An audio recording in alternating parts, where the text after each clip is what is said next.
Welcome to Now for Something Completely Interesting. I'm your host, Ben Poulin.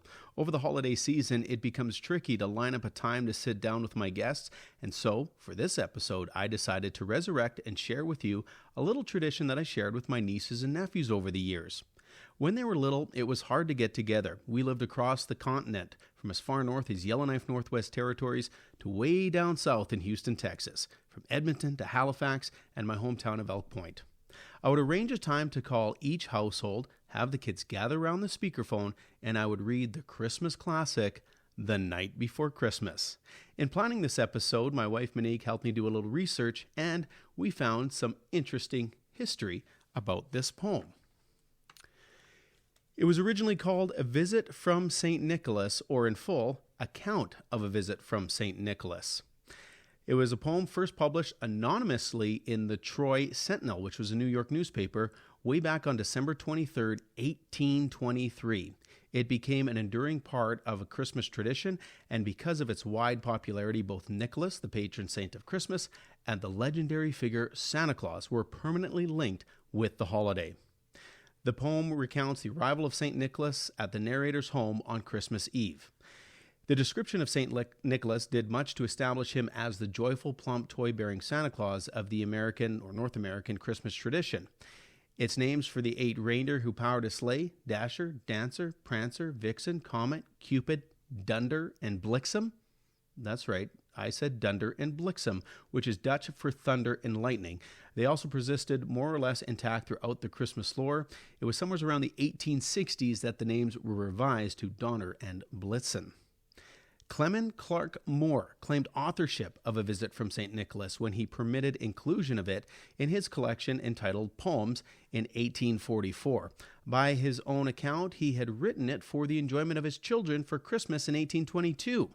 After Moore's poems were published, the family of Henry Livingston Jr., a soldier, landowner, and poet who died in 1828, disputed Moore's claims and argued that the poem was Livingston's.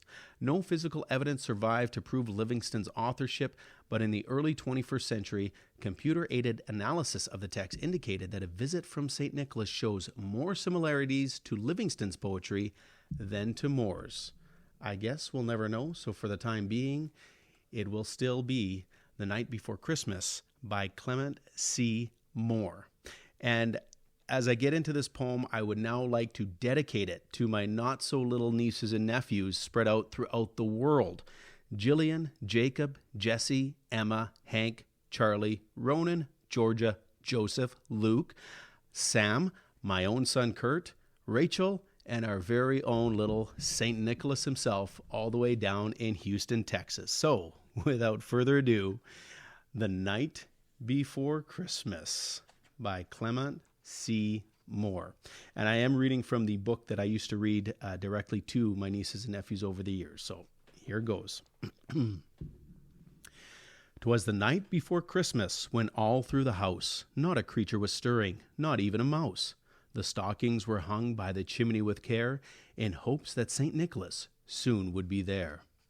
The children were nestled all snug in their beds, while visions of sugar plums danced in their heads, and Mama in her kerchief, and I in my cap, had just settled down for a long winter's nap.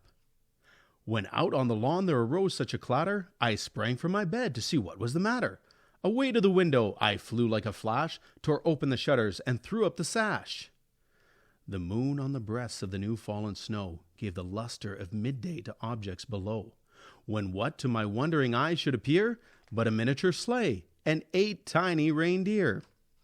With a little old driver so lively and quick, I knew in a moment it must be St. Nick. More rapid than eagles his coursers they came, and he whistled and shouted and called them by name. Now Dasher, now Dancer, now Prancer and Vixen, on Comet, on Cupid, on Donder and Blitzen. To the top of the porch, to the top of the wall, now dash away, dash away, dash away all. As dry leaves that before the wild hurricane fly, when they meet with an obstacle mount to the sky. So up to the housetop the coursers they flew, with a sleigh full of toys, and St. Nicholas too. And then in a twinkling I heard on the roof the prancing and pawing of each little hoof. As I drew in my head and was turning around, down the chimney St. Nicholas came with a bound. He was dressed all in fur from his head to his foot, and his clothes were all tarnished with ashes and soot. A bundle of toys he had flung on his back, and he looked like a peddler just opening his pack.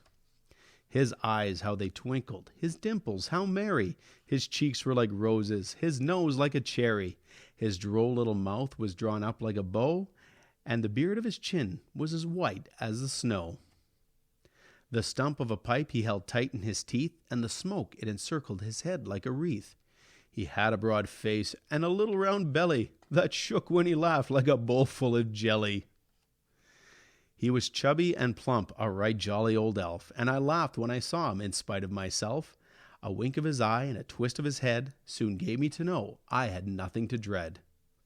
He spoke not a word, but went straight to his work, and filled all the stockings, then turned with a jerk, and laying his finger aside of his nose, and giving a nod, up the chimney he rose.